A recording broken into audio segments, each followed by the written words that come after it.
Hello, and welcome to today's webcast, SOC for Cybersecurity, Check Your Threat Management Program.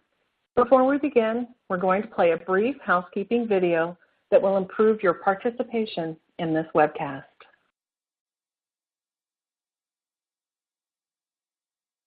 Welcome, and thanks for joining us. We're pleased to present another in our ongoing series of continuing professional education webcasts to help companies and individuals conquer challenges as they plan for what's next. Our presentation will start in a few moments. Before we begin, here are a few things to keep in mind. You can customize how you both view our presentation and interact with the presenter. For better viewing, close all other applications and turn up your speaker volume. You can also adjust window size and placement, or enter full screen mode using the controls at the top of the window or dragging the bottom right-hand corner to resize. At the bottom of your screen, you'll see a series of icons, each relating to a different aspect of our session. You can download the group attendance sheet and a PDF copy of today's slides from the slide deck and handouts widget to the right of the slide view. You can ask our presenter questions during the webcast by typing a question in the Q&A window below the slide view and clicking Submit.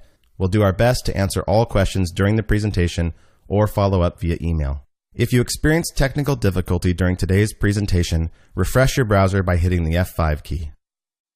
Today's session will offer you 1 CPE credit. To receive credit, you must meet the requirements as specified by the National Association of State Boards of Accountancy. You must attend at least 50 minutes of the session and respond to at least 75% of the polling questions, which we'll ask throughout today's presentation. To respond to a poll, click the button next to your answer. We'll track your progress and alert you when you've earned CPE credit. You can then click the certificate icon in the CPE Progress widget to open a PDF file that you can save to your computer. Don't worry if you can't download your PDF certificate today. We'll email a copy to you in 2 weeks. If you're attending this webcast in a group, you must complete our attendance sheet to receive CPE credit. The attendance sheet is available in the slide deck and handouts widget. Please have all group members sign it and send only 1 sheet per group. Also note that CPE credit can be awarded only to participants registered as themselves and isn't available to participants who view the on-demand version. As a reminder, the presentation you're about to see isn't legal, investment, or accounting advice. We encourage you to seek the counsel of a professional service provider to apply this content to your specific circumstances.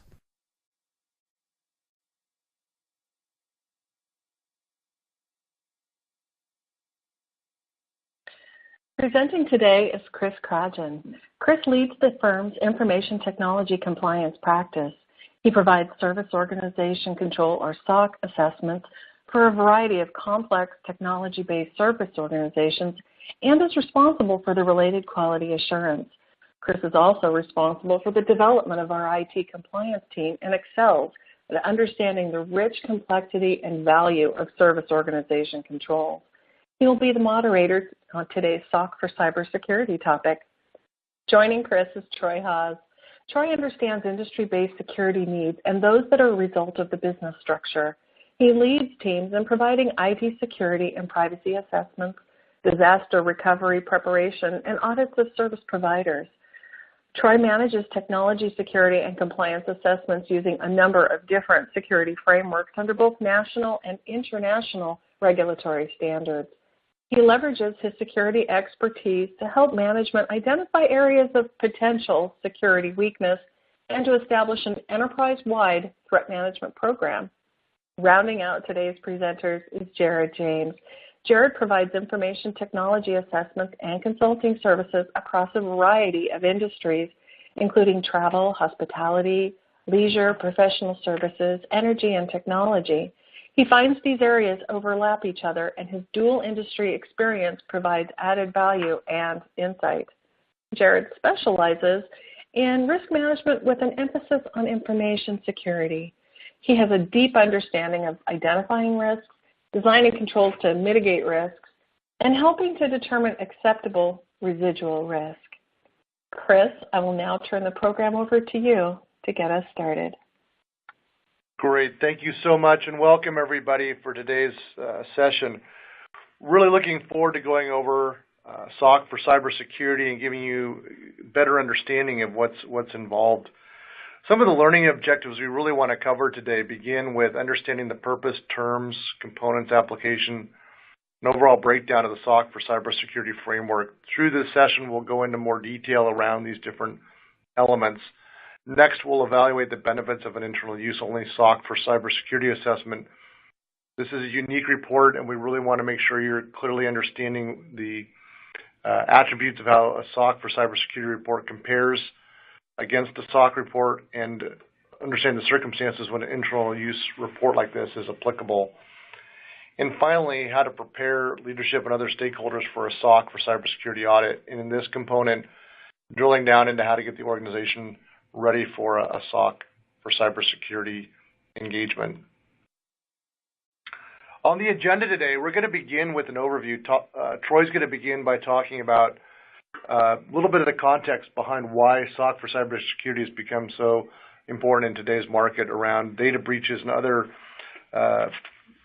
trends and headlines we're seeing right now, statistics and other activities in the market that really plays an emphasis on management and different organizations wanting to look at cybersecurity. Next, we're going to spend the bulk of our time really dealing with what's new from the ICPA. And in this segment, we're going to be covering what is a SOC for cybersecurity engagement. How does it compare and contrast to the other SOC engagements that are available in the market? And understanding what the intended users are of the engagement, how that's unique from traditional service organization audit. And then going through a breakdown of what's involved in the composition of the report, different components, and then ultimately getting into an overview of how to prepare for an audit like this. Very similar to other SOC engagements, what you're going to wind up seeing is that there's some key governance and related issues around IT security that become important to address when preparing for your first SOC engagement. And with any of these online sessions, we do like to provide CPE, and that begins with a polling question. We'll want you to make sure you respond to all of the polling questions that are involved for today's session. And the first, we'll open it up, is what is your comfort level, if any, if asked to provide 1, overview of cybersecurity risk management program, 2, details about cybersecurity risks and threats affecting your organization, and 3, feedback on your confidence the stakeholders will understand your cybersecurity risk and posture. This is really designed around your understanding and preparation and ability to demonstrate your preparedness around cybersecurity threats. And the first answer, and please be sure to respond to one of these and press the submit button, and then we'll close the poll. We can do some of these, but not all. We are confident we can do all of these things. You're still in the process of developing a cybersecurity risk management program, and it's a priority for this year, and you're not sure, you don't know, and that's why you're here today. So we'll give you maybe 10 more seconds, and then we'll close the poll and look at responses here. Great. Okay, we're going to close the poll and check responses. So what we really find out here is that majority response really comes down to we do some of these but not all, or we're not sure and we're looking to find out more. It does look like that's roughly 33% of you at least do some of these things, and another 31% of you are looking to get more informed, which leaves 16% of you confident you can do all of these things, which is great. Hopefully this will help supplement how a SOC for cybersecurity report can be used to independently provide you with that feedback and communicate to your stakeholders what your current position is. And then some of you, almost 19% of you, are in the process of developing your cyber program for this year. So with that, I'm really pleased to turn it over to Troy Hawes to talk about data breaches. All right, thank you, Chris. And before we get into the whole SOC for cybersecurity report and what it looks like, we really need to discuss why a cybersecurity risk program is important. And really the big thing with today's headlines, it just shows more and more of these risks and threats that are out there. And, you know, these are just some of the headlines that have occurred over the past year. And these breaches include payment card information, personally identifiable information, protected health information, as well as just email and passwords. Some of these breaches are due to hackers, while others are due to employee error or employee theft. And also there's the risk of vendors not properly securing their systems. So again, there's risks and threats out there from multiple angles. And these are all the different types of breaches.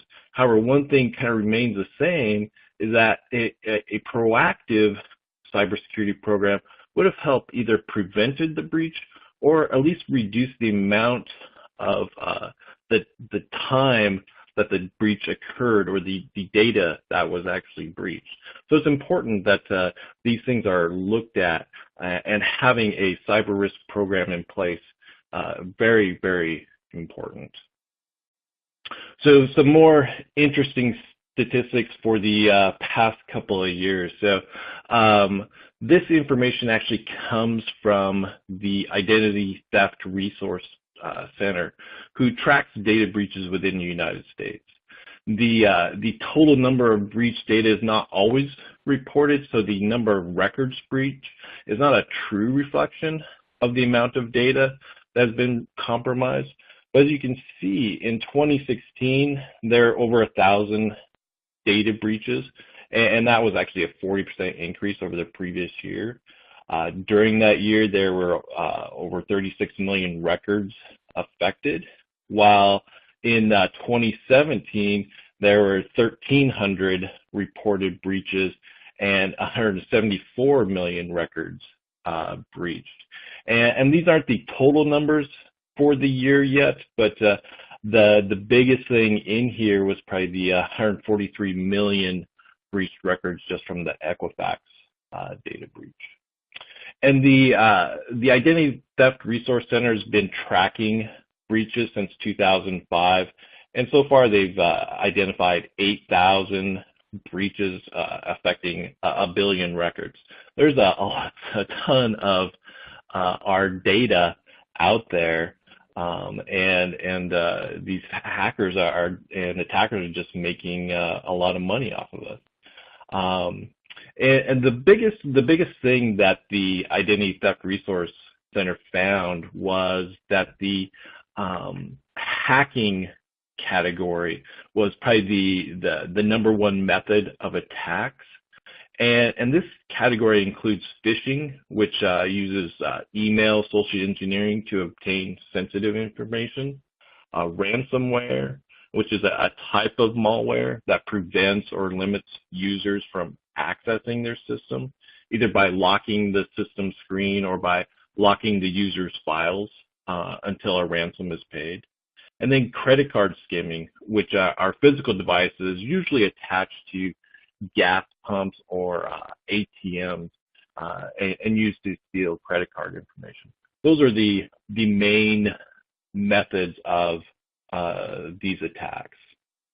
And we see that phishing has been the primary method out of those areas. And phishing and ransomware are definitely the two components that are kind of combined together that we see most of these threats and risks come from, or these data breaches come from.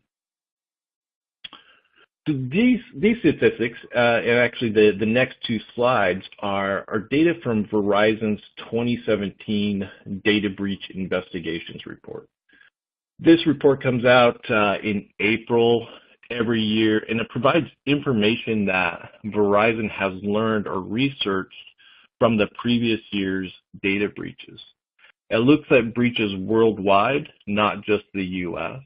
The 2017 report focused on the data breaches and security incidents reported in 2016, and some of the interesting statistics that come out of this report is that the 75% of breaches were perpetrated by outsiders, while 25% involved internal employees or vendors, And it's the internal employees and vendors will definitely go up for 2017, as we have seen a lot more breaches due to malicious employees over the past year. The other interesting thing to note are the tactics used. The 81% of the attacks leverage stolen or weak passwords, and passwords are critical for securing systems. However, even in our own penetration that Moss Adams does, we often find organizations still using default passwords on systems, or they're using weak passwords. And really, weak passwords are that the number of characters is not very long, or that there's no complex characters required. And this is just an interesting statistic that it's an easy control that can be implemented. However, most of our breaches are due to or leveraged through the use of weak passwords.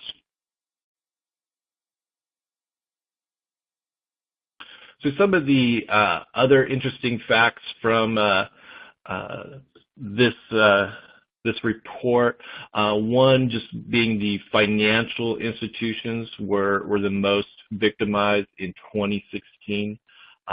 I feel we'll see that healthcare organizations will rise quite a bit in 2017. There have been a number of breaches of healthcare during the past year, and mostly due to ransomware. The other interesting thing to note is the 66% of malware was installed via malicious email attachments. And basically these are phishing or spear phishing campaigns that, and basically just email that attach a document that has malware embedded in it. And when the user opens up that document, and it will usually infect that machine or the network. And usually, oftentimes, this document is infected with ransomware. In fact, we've seen this reported a number of times. In fact, one of the major outbreaks of malware over the past year with ransomware was just due to a malicious Word file that was opened. And somebody thought it was an invoice that needed to be paid, and it infected their whole network and systems, took them down for a week. So this is definitely a risk area that we're seeing every day. The other interesting thing to note is that the 27% of the breaches were discovered by third parties. What makes this interesting is that the organizations didn't know they were breached until someone told them. So basically, these organizations didn't have good monitoring or alerting controls in place to let them know of an actual incident or breach. And this is just another important control area to have. So all this talk about breaches makes a discussion on cyber or SOC for cybersecurity a very timely discussion due to the increasing number of data breaches, especially those involving large volumes of sensitive information. Cybersecurity is finally becoming a top priority for board of directors and executive management in every industry. In turn, cybersecurity professionals are being pressured to demonstrate that their organization is continually and effectively monitoring and addressing cybersecurity risk. And one way to do that is with a SOC for cybersecurity report.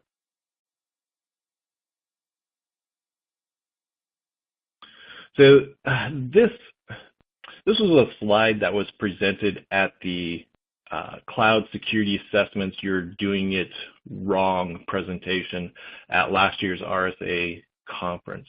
I find it pretty interesting. It shows that most businesses rely on a SOC 2 report to assess their cloud providers. And that's by a pretty big margin over the other methods. You'll see the CSA STAR report, which is the Cloud Security Alliance, ISO 27001 certification, or even an on-site audit, or the questionnaires that a lot of organizations use to assess their providers. So the SOC 2 has become pretty prevalent for those service organizations to provide and to have to show their controls.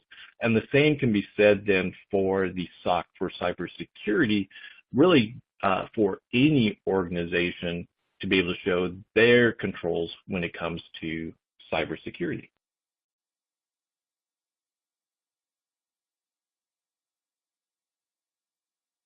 And Chris, we'll turn it back over to you. Great, thanks, Troy. So appreciate everybody getting a little overview of the trends and activities that are really driving cybersecurity right now. What we want to do is also open up our next polling question. So with that, does your organization currently undergo a SOC audit? Yes, no, or I don't know. And this will help, I think, provide some good context to the degree to which you may be already providing a third-party report as a service organization. And this will help serve as a good kind of foundation for moving into the SOC for cybersecurity. So yes, no, or I don't know. And go ahead and close the poll in about 5 seconds. Again, remember you need to press the submit button in order to get your CPE credit for today's session.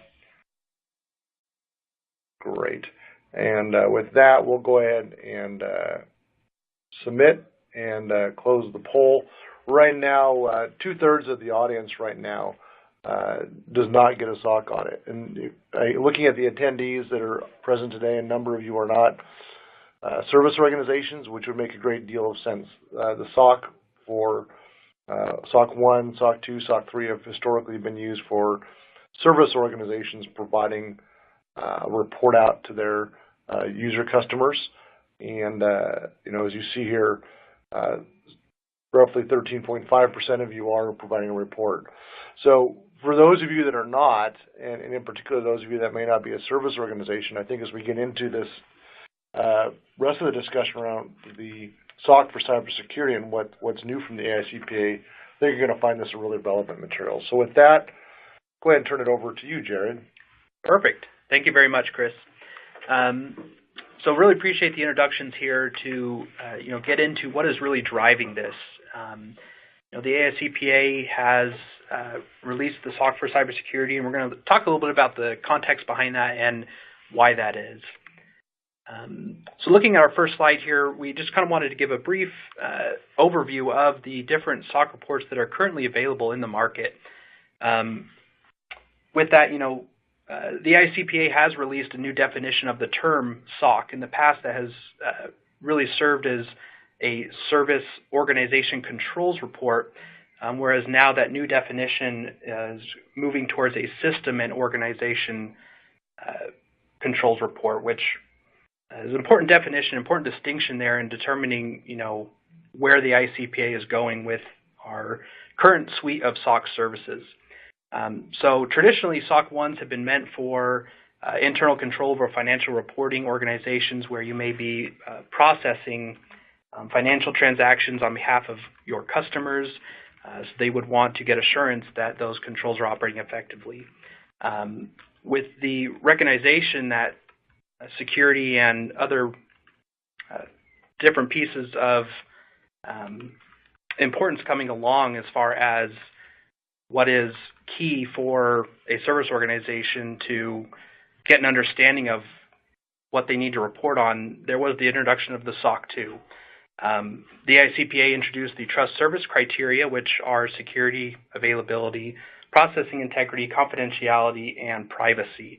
These were designed to help an organization understand what risks they have with outsourcing key components or using a system.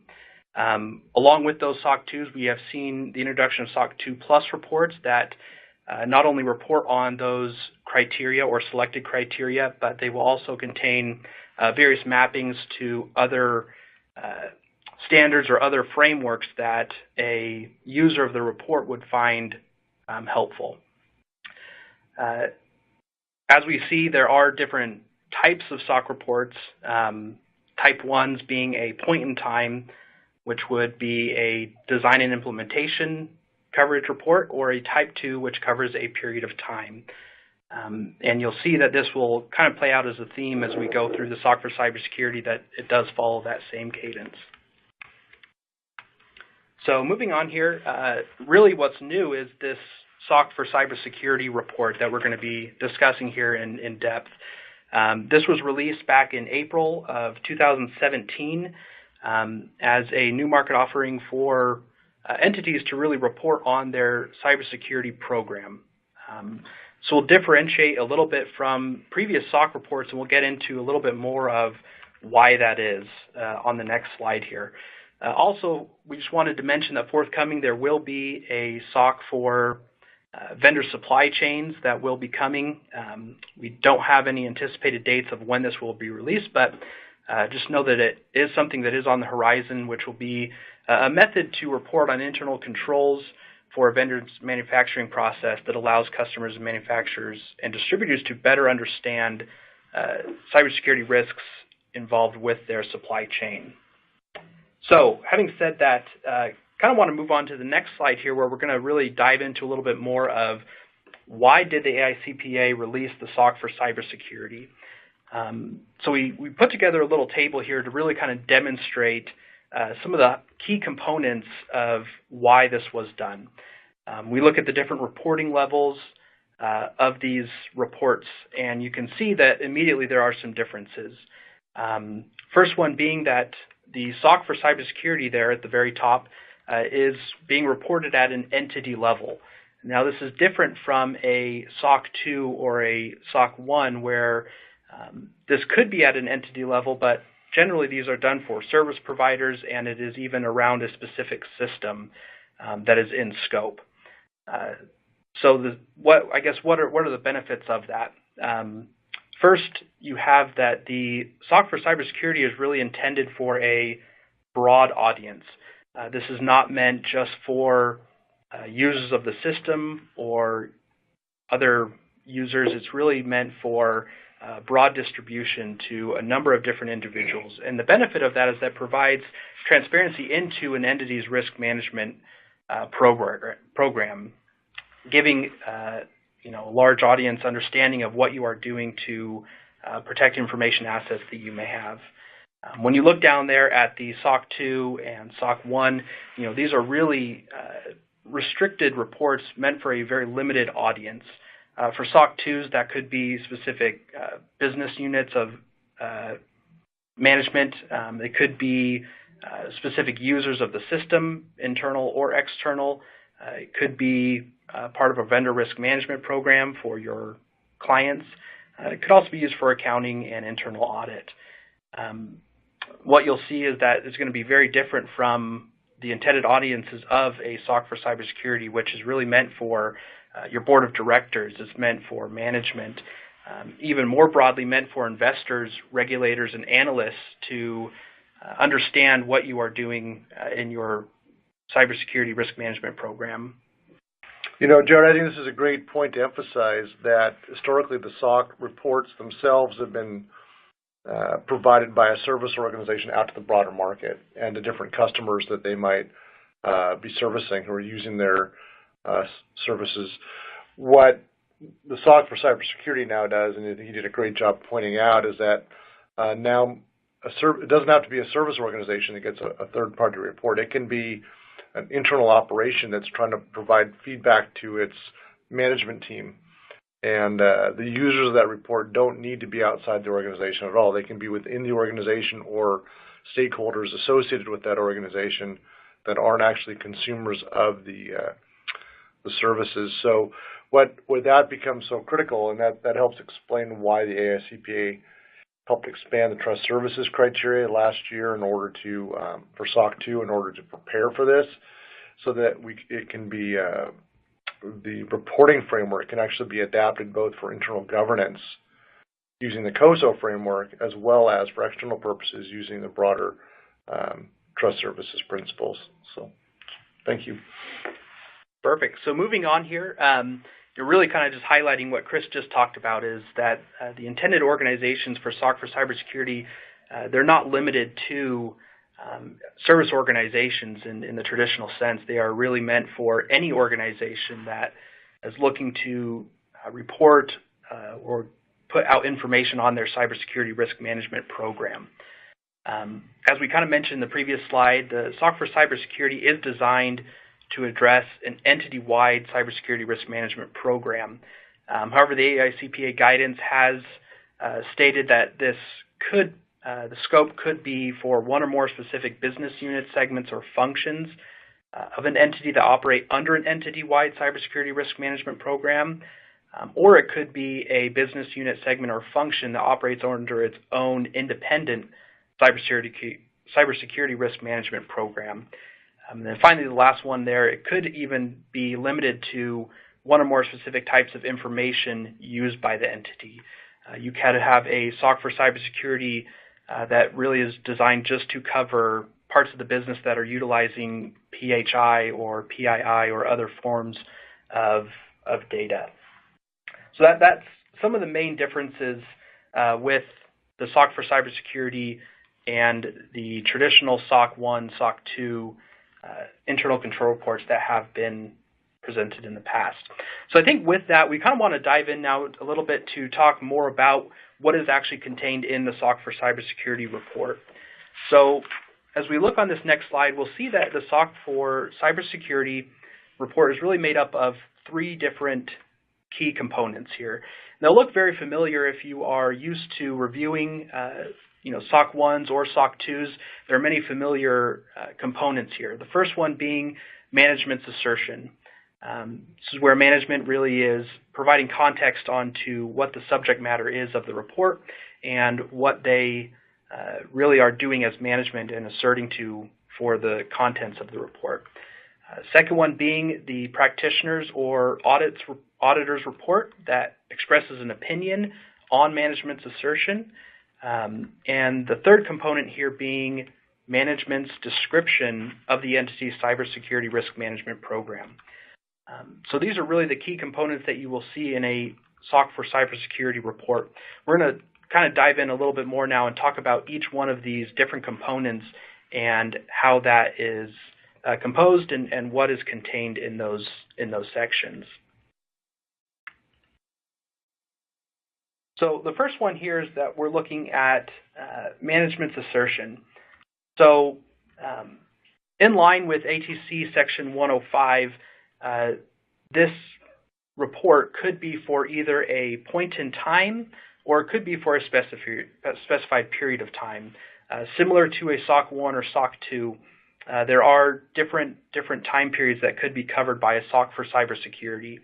Kind of the one of the differences here is that the SOC for cybersecurity, if it is a simple point in time, this is going to be really designated as a design-only examination. Whereas for SOC 1s and SOC 2s, you have a Type 1 or a Type 2.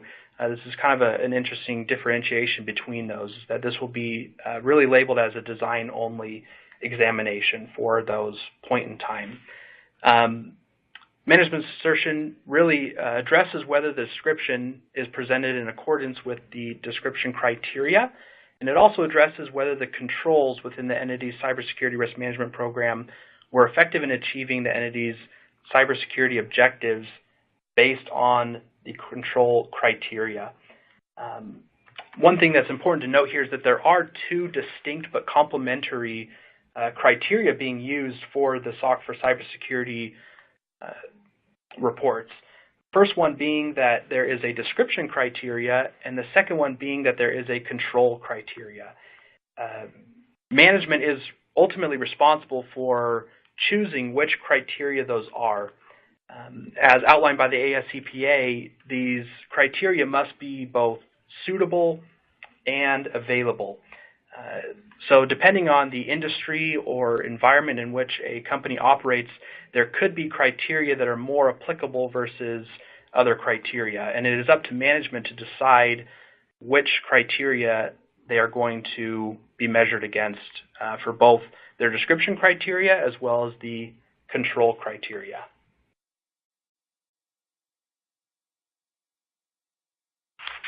So moving on here to talk a little bit about the practitioner's report or the auditor's report.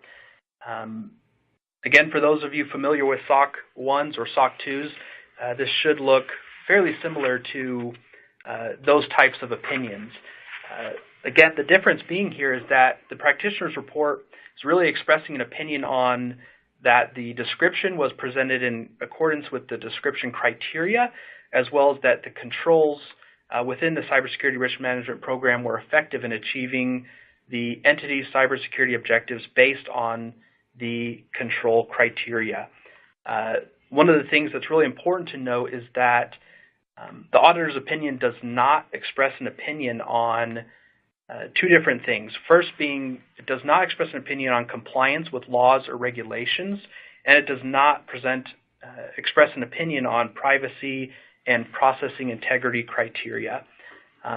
Couple of important notes with that is that as it does not specifically address compliance with laws and regulations, the SOC for Cybersecurity report, it may address IT controls that the entity has designed and implemented to support compliance with laws and regulations.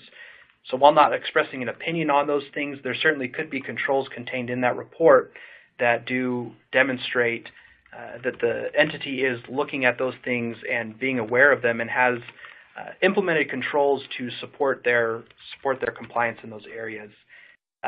Similar with privacy and processing integrity, while the SOC for Cybersecurity doesn't specifically address or ensure that these two criteria are being covered or the objectives are being met, there could be controls that would support the privacy and processing integrity criteria and objectives. So moving on here to our final piece is management's description. So management's description of the SOC for Cybersecurity report really is meant to provide users with information about the environment in which the entity operates. And probably just to set the background here, the AICPA has defined the Cybersecurity for Risk Management program as the set of policies, processes, and controls designed to protect information and systems from security events that could compromise the achievement of the entity's cybersecurity objectives, and to detect, respond to, mitigate, and recover from security events that are not prevented.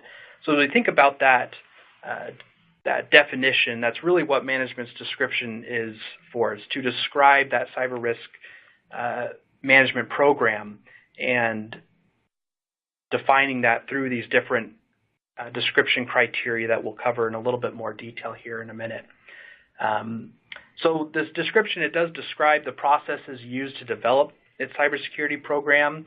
It identifies information assets and threats against them, and the processes within the cybersecurity risk management program that the entity has designed and implemented to respond to those risks. An important distinction here from the traditional SOC 1 or SOC 2 reports is that the SOC for Cybersecurity does not contain a detailed narrative of the entity's controls, and it does not list the controls or tests performed by the auditor for testing those. This is an interesting distinction because this is really one of the pieces that does allow the report to be meant for a broader distribution or different audience than for a SOC 1 or SOC 2. When you think about this, this is really designed to give those key stakeholders that we mentioned before insight into your cybersecurity risk management program without providing the really technical details around what's involved with the controls within the entity that they might not understand or really might not be relevant for them.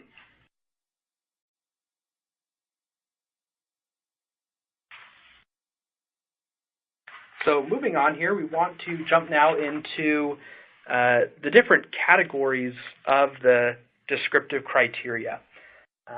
Now, these are the 9 categories that have been set forth by the AICPA which will be really covering what that description criteria is meant to address. So within here, we see these 9 criteria that have been established. I think an important note here is that the ICPA has defined criteria as the benchmarks used to measure or evaluate the subject matter. As we kind of mentioned before, management is responsible for deciding which criteria they will be using for both their description criteria as well as the control criteria. So the AICPA has been very clear that while the AICPA itself does have criteria that can be used for the SOC for cybersecurity, there are other acceptable criteria that could be used. As we mentioned before, these criteria must be both suitable and available for an entity to be able to use them. Suitable meaning, again, like we mentioned, that it would be dependent on the environment in which you operate. Available meaning that your reader has those criteria available to them. Kind of one of the important things to note is that while you may use a criteria that is not available to all audiences, the SOC for Cybersecurity report is meant for users that would have those criteria available to them. So if you are using a set of criteria or benchmarks that are not available to the general public, these criteria should be available to the reader of the report for them to have better confidence and understanding of what you are measuring against. So we kind of want to walk through each one of these and really talk about what is contained in these descriptive criteria. So the first one here, under the nature of business and operations, this is going to be discussing principal products or services the entity sells or provides and the methods by which they are distributed. Second one here, for the nature of information at risk, is really meant to describe the principal types of sensitive information created, collected, transmitted, used, or stored by the entity. Third one here, cybersecurity risk management program objectives. This really is meant to describe the cybersecurity objectives generally used by the entity. And the different considerations here are any commitments that you have made to customers, vendors, business partners, or others. It also is meant to address any laws or regulations to which the entity is subject to, depending on the types of information it collects, and any commitments made as part of a certification or authorization process for government agencies, industry standards to which the entity is subject to, for example, PCI. Number 4 here, for factors that have a significant effect on inherent cybersecurity risks. The description will really cover characteristics of technologies, connection types, use of service providers, and delivery channels used by the entity. It also is going to describe the organization itself and user characteristics, as well as environmental, technological, organizational, and other changes during the period that are covered by the description. This section is also meant to give a description of security events or incidents and management's response to those incidents. Number 5 here, under our cybersecurity risk governance structure, this is going to be describing how the entity establishes, maintains, and communicates integrity and ethical values. It also will talk about the process for board oversight, how they are overseeing that cybersecurity risk management program, and finally, accountability and reporting lines for cybersecurity, and the hiring policies and procedures that ensure that competent people are being hired and there are good players within the organization. You know, when I look at this, Jared, this really helps provide a good context for how consumers of the report are looking to get a better understanding of how the entity has defined their cyber program, how they're managing their program, how they're reporting on it, really the ins and outs of what makes the cyber program successful. And as you've illustrated, it's not just the governance program, it's the people, the technologies, the monitoring functions that are in place, and then how that all is being organized. So in many respects, the report helps illustrate the maturity of an organization to really showcase its ability to prepare for, respond to, and actually manage around cyber threats. So perfect. There are a couple other additional descriptive categories here. I think for sake of time, we'll move on. The AICPA has released some really good implementation guidance around these. So if you are curious, that is available on the AICPA's website to go and look at exactly how these descriptive criteria are applied and what types of information you can expect to see within those descriptive criteria. So finally, kind of rounding out our discussion here, we really just wanted to highlight some of the things we've been talking about as we've been going along, which really dives into management's responsibilities for the SOC for cybersecurity. So as we talked about at the beginning, really the first portion of the report is that assertion by management that they are attesting to the fact that they are responsible for the entity's cybersecurity risk management program. Now, within that program, it generally involves the following things that we identified. It really identifies the type of information created, used, and stored, as we discussed. It really also helps identify the entity's cybersecurity objectives. Those really are the choice of management to describe which ones they are going to be providing in their report and which are relevant to them.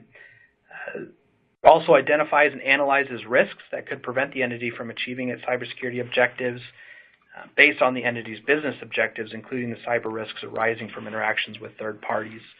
And then finally, it really is management's responsibility for designing, implementing, operating, monitoring, and documenting controls that are effective in achieving the entity's cybersecurity objectives. So with that, I think we're going to go ahead and turn it back over to Troy. Thanks, Jared. So one thing I want to know is that the SOC for cybersecurity report can cover the entire entity or be more focused on a business line, department, or service. And that's kind of important as we discuss this slide. So the SOC for cybersecurity report can use the AICPA's trust services criteria for security, availability, and confidentiality as the control criteria for the report.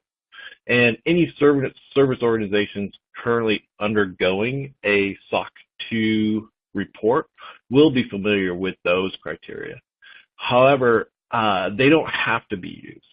If your organization undergoes any regulatory or compliance controls testing, then the controls used to meet those regulations may be applicable for the SOC for cybersecurity report.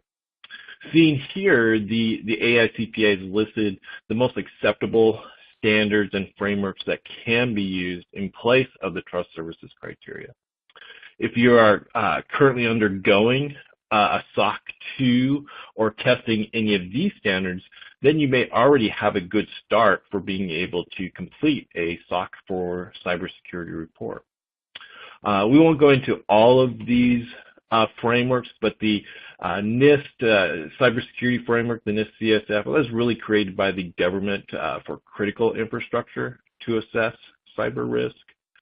ISO 27001, 27002, it's been around a long time and a good way for international organizations to evaluate their cyber risks.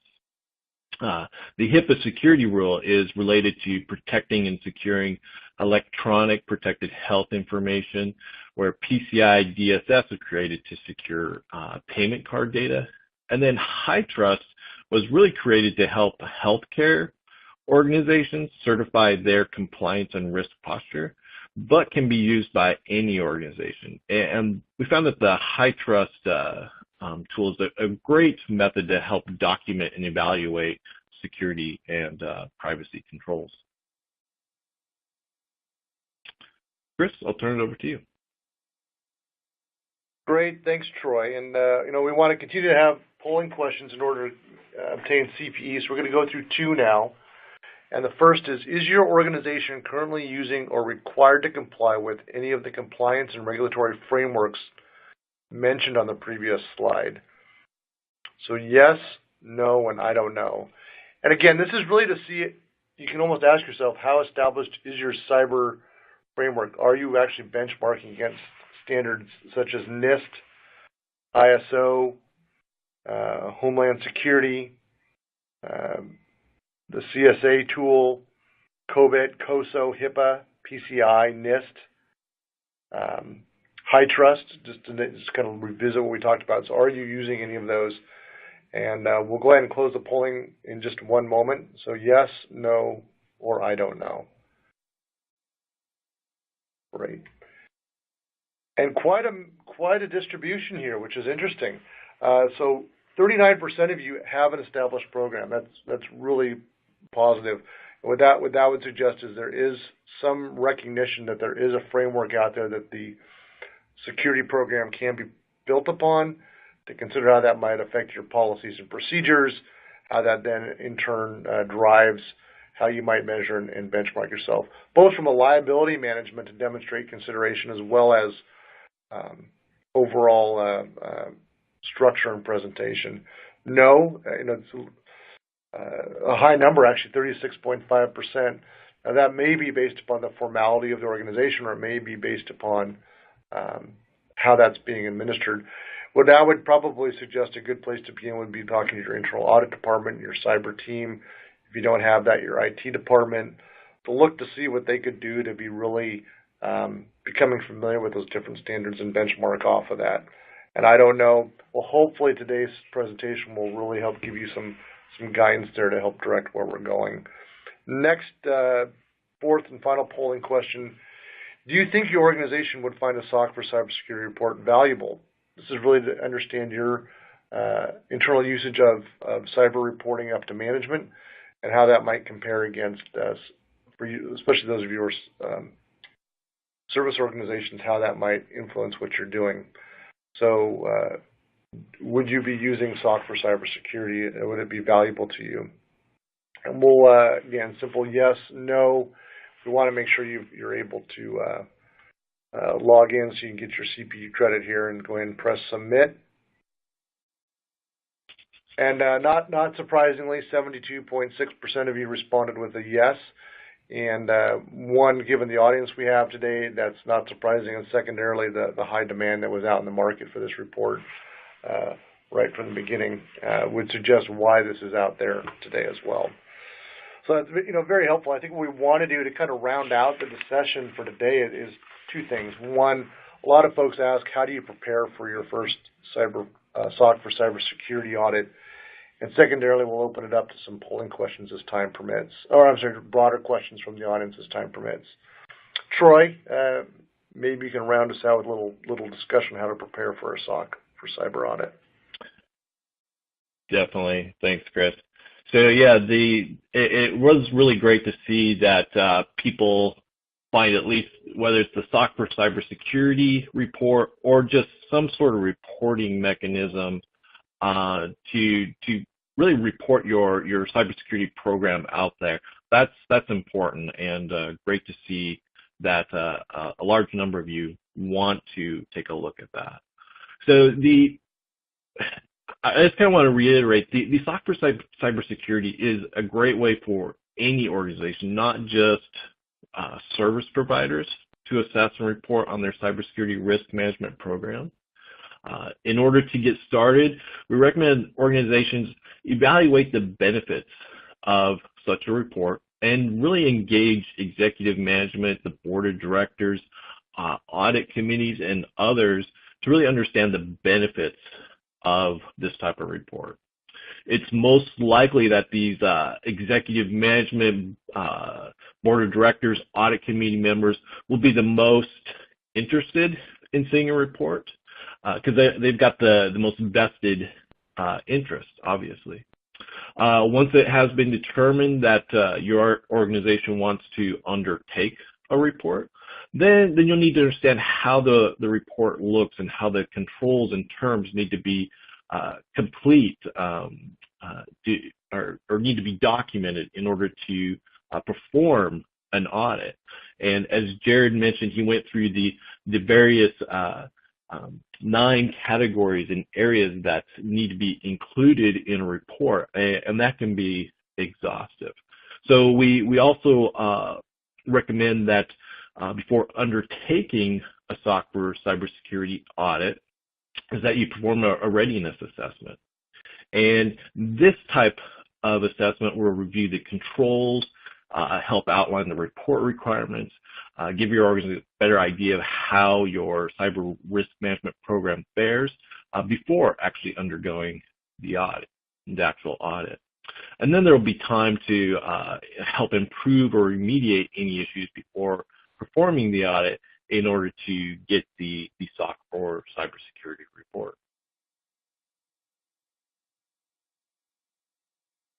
And that brings us up to our questions session. Looks like we've got 5 minutes left. Tanya, I'll turn it over to you. Do we have some questions from the audience? We do, and we've been very, very busy trying to get your questions answered, those that come in. But there's a couple in here that I think the audience really maybe would benefit from, and we'll turn this first one over to you, Troy. And it's, what if we don't have a cybersecurity program? And program is in quotation marks. Yeah, so you have to start somewhere. One of the polling questions actually showed that a number of you do have some sort of program in place, which was really good to see. For those that don't, it really kind of depends on maybe your industry and finding out what others in your industry are doing, and really kind of figuring out, well, what makes the most sense. Do we want a SOC for cybersecurity? And if we do we just use the AICPA's trust services criteria of security, availability, and confidentiality as the program that we start with? Or do we use some other regulation or standard that's out there, like ISO or the NIST cybersecurity framework? Those are all great programs, and it'll really, I think, depend on the organization, your size, your ability to help really start this program off and really evaluate it. Because just trying to have IT do this, it's always been an issue. There's never been enough time for just IT handling it. And really this is a program that should look at the entity, the organization as a whole. And so you really need the buy-in from everybody to get started. So from executive management down and looking at the other departments that could be affected by your cybersecurity risk posture. And that's important to really look at. Oh, great, thank you. So I've gotten this question in a couple variations, but so which is better, a SOC 2 or a SOC for cybersecurity? And maybe Jared, maybe that would be one you can answer for us? Yeah, absolutely. So I think, throughout the presentation, I hope we've kind of demonstrated that really these reports are intended for 2 different audiences in a lot of ways. There's really not necessarily a one is better than the other. In our favorite answer is that it depends. And so it really takes the entity looking at who are the intended audiences of the report, who's going to be the consumer of the report.